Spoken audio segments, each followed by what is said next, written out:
Imagine stepping into a grand national library. You walk through these massive, ornate doors, completely expecting rows upon rows of knowledge. Right, like floor-to-ceiling shelves packed with literature. Exactly.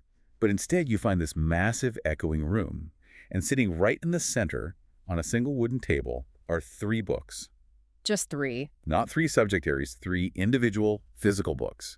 That is the entire library. Wow. I mean, it genuinely sounds like a scene from a dystopian novel. It really does. But for a specific group of students in early 19th century Paris, that wasn't fiction. That was their absolute everyday reality. 3 incredibly fragile, massively expensive books for an entire school of blind students. So today, we're taking a deep dive into the life of Louis Braille. The 15-year-old boy who basically walked into that echoing empty library and decided to burn the entire system down. Yeah, and just start over. We are drawing entirely from his biography to explore a story of design, biology, and honestly, rebellion. It's such a powerful story. But, before we can appreciate what he built, we really have to look at how he ended up in that room in the first place. Right. So he was born in 1809 in a small French town called Couvray. His father was a successful harness maker. And by all accounts, it was a pretty comfortable rural childhood. Yeah. As soon as little Louis could walk, he spent his time playing in his father's workshop. Which was full of heavy leather and sharp tools. Exactly. Heck. And that environment kind of set the stage for a really catastrophic accident. Yeah. When he was just 3 years old, he picked up an awl. Which is a sharp, pointed metal tool used to punch holes in tough leather. Right. He was trying to mimic his father, pushing down really hard on a piece of leather, squinting closely at the surface. And then the tool slipped. It slipped off the slick leather and plunged directly into one of his eyes. Oh, it's just horrible to even think about. And the medical response at the time was, well, woefully inadequate. Yeah, a local physician basically just bound the eye. Right. And they arranged for a surgeon in Paris to see him, but the structural damage was already done. And then the true tragedy struck. Because a severe infection set in. Yeah, and it didn't just destroy the injured eye, it actually spread to his other perfectly healthy eye. I always struggle to understand this part. Like, how does a physical trauma to one eye blind the other? Is the infection literally like crawling across the bridge of the nose? No, it's actually a fascinating, albeit horrifying biological mechanism. It's called sympathetic ophthalmia. Okay, what is that?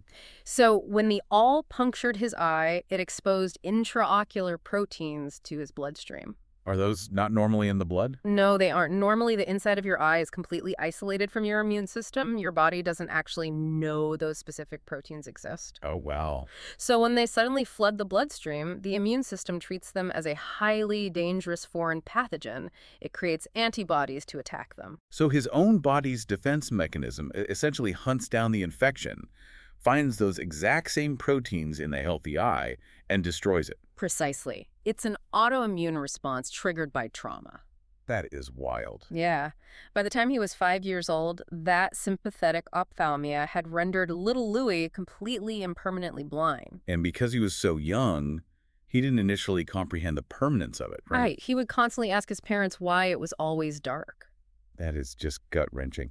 But in an era where blind children were largely hidden away or, left to beg on the streets, his parents made uncommon efforts to raise him normally.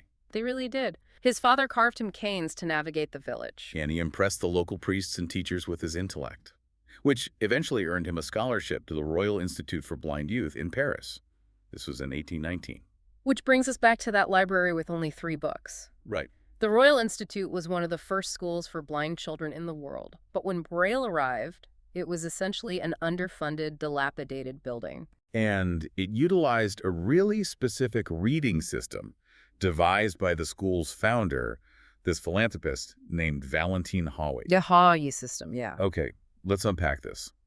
Because when I first read about raised letters, I immediately assumed they just took standard paper and laid down really thick ink. Oh, like a 3D printer kind of thing? Exactly. So you can just feel the shape of an A, B, or C. It was far more laborious and clunky than that, actually. Hawy created these books by taking heavy, dampened paper and pressing it really hard against thick copper wire. Wire that had been bent into the shapes of standard Latin letters. Yes. The paper would dry around the wire, creating a raised imprint. So You're dealing with massive, incredibly heavy And pages. they were fragile, right? Very, because if you press too hard while reading with your fingers, you'd crush the paper back down. Oh, man. And they were so ridiculously expensive to manufacture that the school simply couldn't afford a real library. It sounds like forcing someone to read a giant, heavy, carved stone with their fingertips. It really does. You're feeling out the sweeping curve of an S, the cross of a T, just one massive letter at a time. It seems incredibly inefficient. But, I mean, why do well-intentioned people so often try to force a broken system to work rather than inventing a new one suited to the actual user? Well, he wanted them to read the same alphabet everyone else used. He was well-intentioned, certainly. But this is the defining trap of top-down design. How so? Valentin Howie wasn't blind. He was a sighted man designing a system that he could visually appreciate and understand. Ah, so he could look over their shoulder and read it too. Exactly. The source material captures the fundamental flaw of this perfectly. It says the Howie system was talking to the fingers with the language of the eye. Talking to the fingers with the language of the eye. That makes perfect sense. Visual processing and tactile processing are completely different biological functions. Absolutely. The human eye can take in the complex, sweeping shapes of a visual alphabet instantly, Right. but the human finger simply doesn't scan those shapes efficiently. It requires an entirely different paradigm. And that completely different paradigm came from a totally unexpected place, Yeah. right? The French military. Yeah, of all places. Because if Latin letters were too clunky, the alternative turned out to be dots.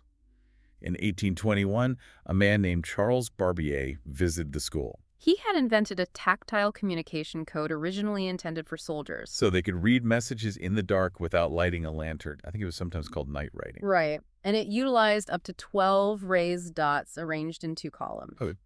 Barbier recognized that his dot code could potentially help the blind read, so he brought it to the Institute. And this is the spark.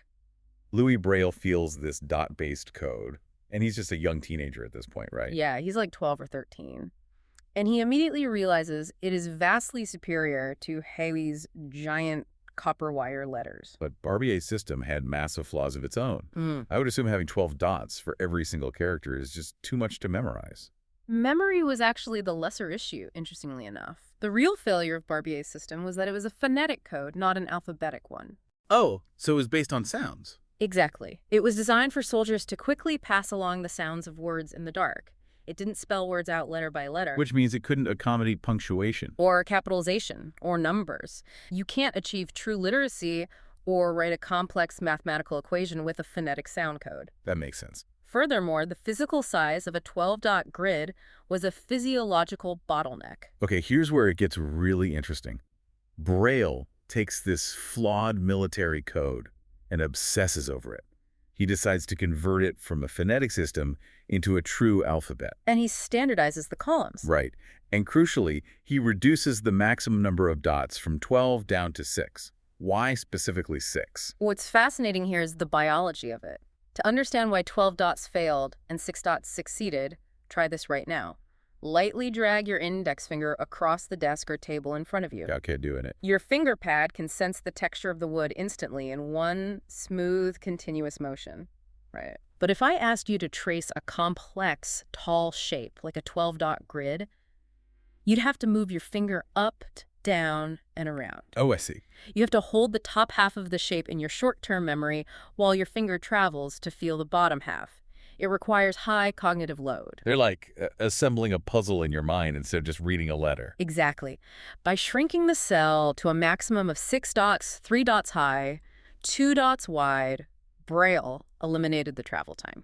Because a 6-dot cell fits entirely under the pad of a single human fingertip. Yes. The reader doesn't have to move their finger up and down. They just glide left to right. It is a single, instant, tactile snapshot. He optimized the system not for the visual appearance of the letters, but for the biological reality of the reader's body. You really did. And this brings us to a detail that genuinely gave me chills. To physically create this new dot system, Braille used Barbier's slate and stylus. Right, the tools for punching the paper. Yeah. The slate was a guide he modified by soldering metal strips across it to keep his lines perfectly straight. And the stylus he used to punch the heavy paper, it's essentially a small pointed metal tool. An awl. Yes. The tool Braille used to punch his revolutionary code into paper was functionally the exact same tool that had slipped in his father's workshop and blinded him years earlier. It's incredible. He literally took the instrument of his tragedy, the very object that plunged him into darkness, and turned it into the instrument of his greatest empowerment. It is a profound historical reality, and the result of his meticulous work with that stylus was a genuinely robust communication system. He published his first version in 1829, right? Yes. Interestingly, that early version used both dots and dashes, but he was ruthless in his testing. By the second edition in 1837, he completely discarded the dashes because they proved slightly too difficult to read rapidly by touch. He refined it until it was mechanically perfect. A former director of the California School for the Blind later stated that Braille's system bears the stamp of genius like the Roman alphabet itself. Wow. What fascinates me is how he immediately expanded it beyond just the written word. Oh, absolutely. We have to remember the context of his life. By 1833, he was a full professor at the Institute, teaching history, geometry, and algebra. But more than that, he was an incredibly accomplished musician. He was a cellist and a brilliant organist who played at major churches all over Paris. And if you think about the mechanics of playing a church organ, the hallway system of giant raised letters completely fails. Right, you can't read a massive, heavy book with your hands while simultaneously needing both of those hands to play a complex organ piece. It's physically impossible. So he realized his six-dot cell wasn't just an alphabet. It was a flexible matrix. He could map pitch, rhythm, and musical notation onto those exact same 6 dots. He expanded the system to include music in 1829. Ensuring the code was flexible enough for any instrument. But here is a bizarre twist of historical irony. The very first book ever published about his revolutionary, highly efficient dot system. Oh, I know this. It was actually printed using the old clunky Howey raised letter method. It's so funny. Here's a book explaining my new compact system, printed in the terrible, massive system it's meant to replace. Right. It highlights the absolute transition period he was living in. But having solved the problem of reading and writing for the blind amongst themselves, Braille recognized another massive hurdle. True equality didn't just mean consuming information or talking to other blind people. It meant the ability to produce information that sighted people could read too. This is such a critical evolution. He wasn't interested in building a comfortable walled garden for the blind community. He wanted a two-way bridge to the rest of society. Exactly. So in 1839, he introduces a completely different invention called decapoint. How did a blind person use this to write a visual letter for a sighted person? It was essentially a dot punching system designed to draw standard letters. He invented a specialized metal grill with hundreds of tiny holes. Huh. A blind writer would place heavy paper under this grill.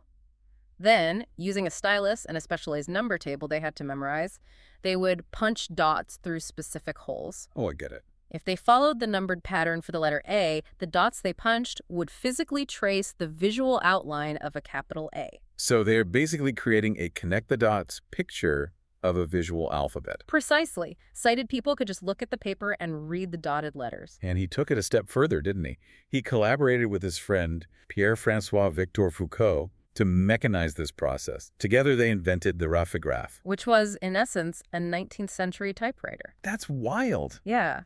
Instead of manually punching one dot at a time through a grill, the raphograph used a cluster of blunt needles.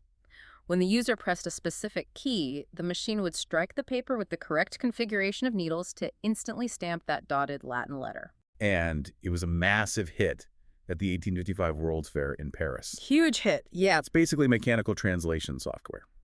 And it all stems from his deepest philosophy about what communication actually represents. If we connect this to the bigger picture, the text provides this fierce, powerful quote from Braille. Well, let's hear it. He said, "Access to communication in the widest sense is access to knowledge. And that is vitally important for us if we are not to go on being despised or patronized by condescending sighted people. We do not need pity, nor do we need to be reminded we are vulnerable. We must be treated as equals, and communication is the way this can be brought about." We do not need pity. That is a radical assertion of autonomy for the 1800s. It really is. He understood that without a reliable way to read and write, the blind were entirely dependent on oral instruction and the charity of sighted readers. They were treated as passive recipients of the world. Braille's system wasn't just about reading books. It was an engine for active, equal participation in society. So what does this all mean for the school? Given all this, the genius of the six-thought cell, the musical notation, the rapograph, you would think the Royal Institute would immediately throw a parade for him. You'd think so. Like they'd burn the massive Hoey books in the courtyard and adopt his system overnight. But the ultimate test of any true innovation is often how it survives institutional resistance. And history is rarely that straightforward. This is the part of the story that genuinely baffled me. The principal of the school, Dr. Pignet, was very supportive of Braille. Right. But in 1840, an ambitious younger teacher named Pierre Armand Dufau actually forced Pignet out of his position. Yes. Dufau takes over as the director, and he actively opposes the Braille system. Wait, he literally tries to ban it from the school and burns the books the students had made. He did. He ordered all the Braille materials destroyed. But playing devil's advocate here for a second, didn't Dufau, as an administrator, have a practical point? How so? Well, if you have a school run entirely by sighted teachers, and suddenly the students are communicating fluently in a secret dot code that the teachers can't read visually, that sounds like an administrative nightmare. You can't grade papers, you can't read, you can't monitor what the students are writing to each other. This raises an important question, and that is exactly the fear that drove the ban. It wasn't simply mustache-twirling malice. It was a profound loss of control. Okay. Dufau and the sighted administrators felt threatened by a system they couldn't effortlessly monitor, but it perfectly highlights the fatal flaw of top-down institutions. They prioritized administrative convenience over the actual educational empowerment of the students they were supposed to be serving. It's the Hallway system all over again, prioritizing the visual comfort of the sighted over the tactile reality of the blind. Exactly. The system was only saved because another teacher, Joseph Guadet, saw the undeniable results and relentlessly advocated for its reintroduction in 1844. Thank goodness for Guadet, because during all this fierce political infighting over his life's work, Louis Braille's health was failing. Yeah, he had been a sickly child, and living in damp, unheated Parisian buildings took a toll. He developed a persistent respiratory illness, widely believed to be tuberculosis.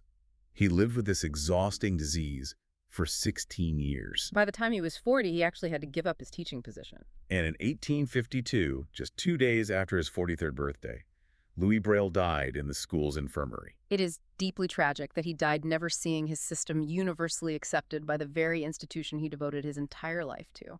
But the system didn't die with him. Because as an administrator, you can't uninvent a tool that perfectly solves a biological problem. You cannot. The text notes that the Institute finally officially adopted the Braille system in 1854. That is 2 full years after his death. And the only reason they finally capitulated was because of the overwhelming insistence of the blind pupils. It took a literal student rebellion. Pretty much, yeah. The kids essentially said, we don't care what your administrative policy is. This is the only thing that actually works, and we refuse to use anything else. It is the ultimate triumph of grassroots user adoption over top-down institutional control. The system survived because the actual users simply refused to let it fade away. And from there, championed by advocates like Dr. Thomas Rhodes Armitage, it spread globally. It did, though the timeline of that global spread is wild. Yeah, it wasn't officially adopted by schools in the United States until 1916, and a universally formalized Braille code for the English language wasn't agreed upon until 1932. But once it took hold, it changed everything. The poet T.S. Eliot wrote a beautiful tribute in 1952, noting that the most enduring honor to Louis Braille is that his very name literally became the script itself.